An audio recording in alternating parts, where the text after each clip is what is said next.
Semua partai memang masih menimbang-nimbang, semuanya masih melihat kondisi, termasuk juga PKS.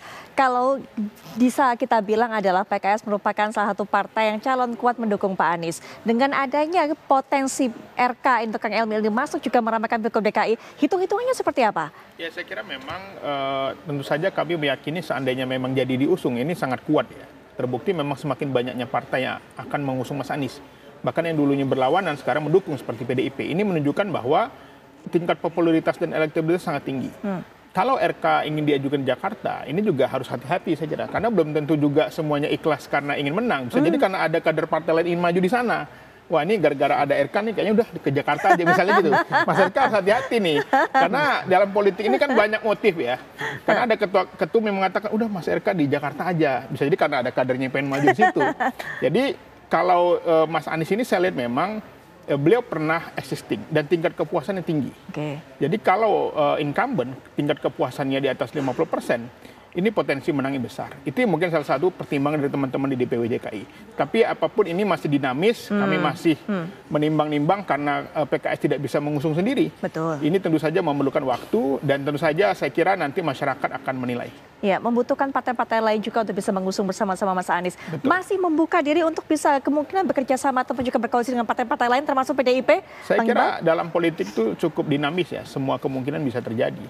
Karena dalam politik kita melihat apalagi konteks DKI Jakarta, ini bukan sebuah posisi jabatan yang cukup populis.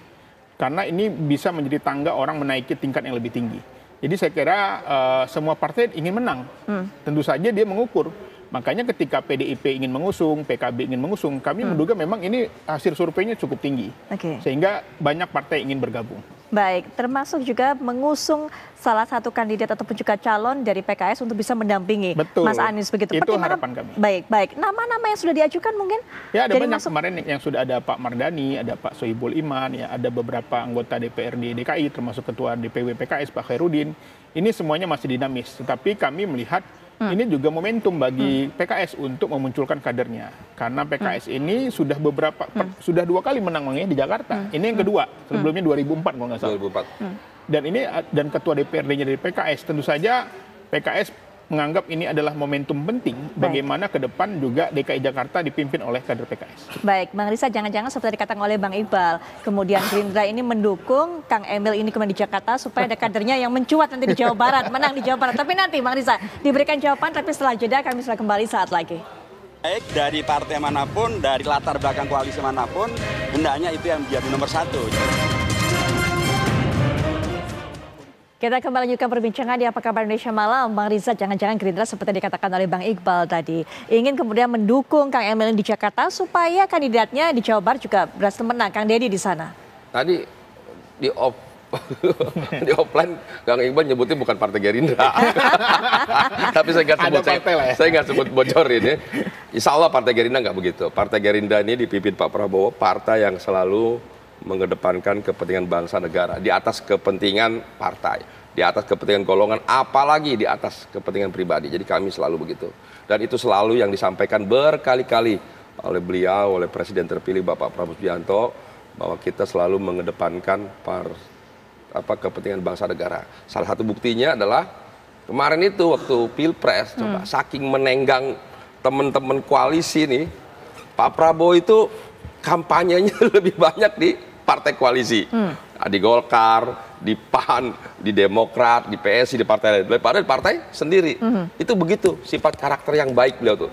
Dia nggak mau disebut nanti dianggap mementingkan kepentingan Gerindra, nggak mau. Dia sudah merasa bahwa jiwa raganya untuk kepentingan bangsa negara. Ketika didukung oleh tim koalisi Indonesia Maju, maka kampanyenya bahkan di banyak di tempat-tempat yang dilaksanakan oleh partai-partai koalisi. Itu contoh ya. Kemudian juga di dalam pilkada, dari 2005 pilkada langsung sampai 2024 ini, kami lebih banyak mengusung kader partai lain daripada partai sendiri. Tapi kali ini boleh dong, boleh 2024 kalau bisa lebih banyak lah kader-kader partai yang diusung oleh partai Gerindra gitu. Teman-teman partai gantian lah kira-kira begitu. Itu harapan kami tentu. Sekalipun tentu semua partai ingin mengusung kader-kader terbaiknya. Tidak hanya dalam pilpres, tapi dalam setiap pilkada. Nah, selama ini kami ngalah terus nih Partai Gerindra. Nah, boleh dong kali ini 2024 Partai Gerindra agak banyakkan lah ya kader partai yang diberi kesempatan untuk tampil maju dalam pilkada. Saya kira teman-teman partai lain bisa mengerti, memahami lah. Tapi itu semua kan dalam hitungan-hitungan kalkulasi yang rasional ya, tidak asal mengusung kader tentunya. Itu yang sedang kami lakukan dan kami bicarakan terus dengan partai-partai koalisi dan partai-partai lainnya. Jadi sekali lagi terkait di DKI Jakarta terlebih tidak ada upaya-upaya penjagalan atau memuluskan calon dari Partai Gerindra di daerah lain dimanapun itu, termasuk nggak ada ya. Saya kira tidak seperti itulah Partai Gerindra. Alhamdulillah sudah 17 tahun nih Partai Gerindra berdiri, ini menjadi partai yang ya saya kira partai yang fair, yang baik, yang punya komitmen dan konsisten ya, sampai akhir. Saya kira itu yang diinginkan. Terlebih sekarang Pak Prabowo sudah menjadi presiden terpilih, dilantik nanti 20 Oktober.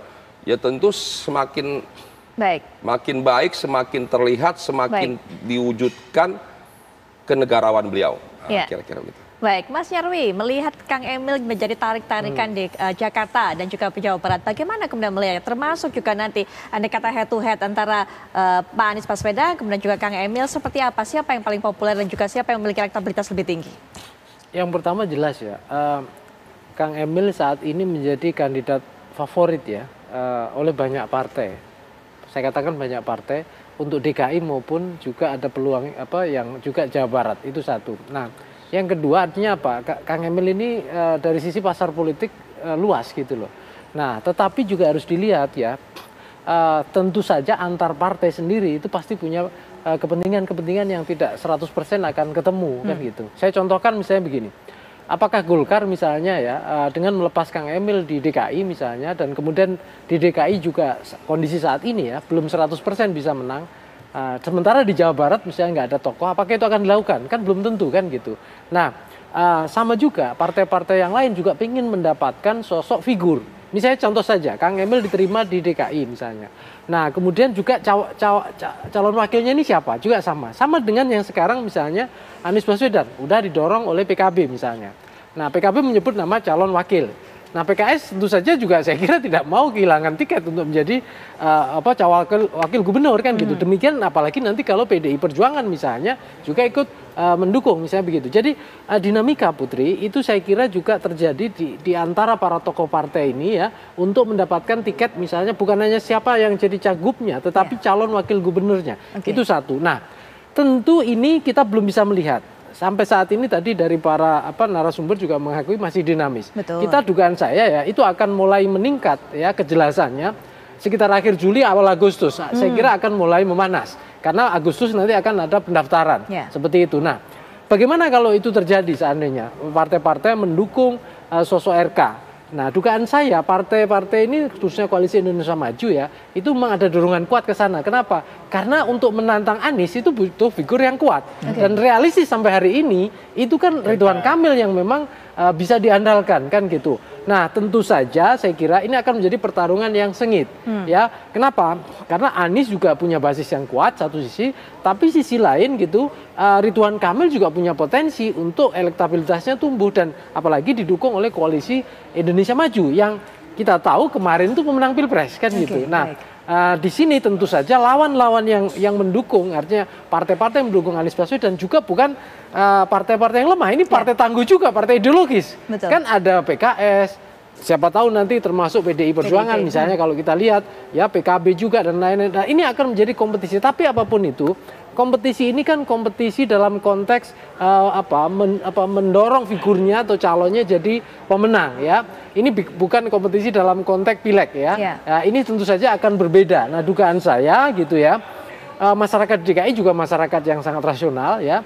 Apapun kompetisi yang terjadi di situ antara Anies misalnya contoh ya dengan Ridwan Kamil, saya kira mereka juga akan menyikapi secara rasional dan dugaan saya isu polarisasi tidak akan muncul lagi ya sebagaimana pilkada 2017.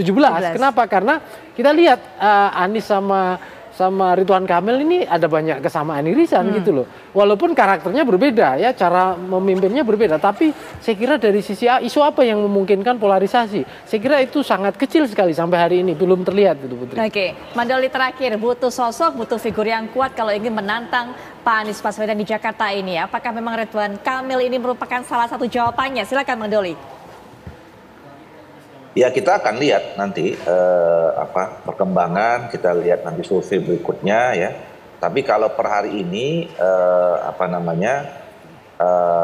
elektabilitas Ridwan Kamil itu sudah dilampaui oleh dua nama yang saya katakan tadi ya, Anies Baswedan dan Basuki Cahayapurnama gitu. Dan ini kan saya kira juga harus dipertimbangkan. Saya kira kan kita semua dalam kompetisi politik, Golkar, Gerindra, PKS, apalagi Koalisi Indonesia Maju, ya tentu kan at the end dalam pertarungan atau kompetisi politik kan kita ingin menang.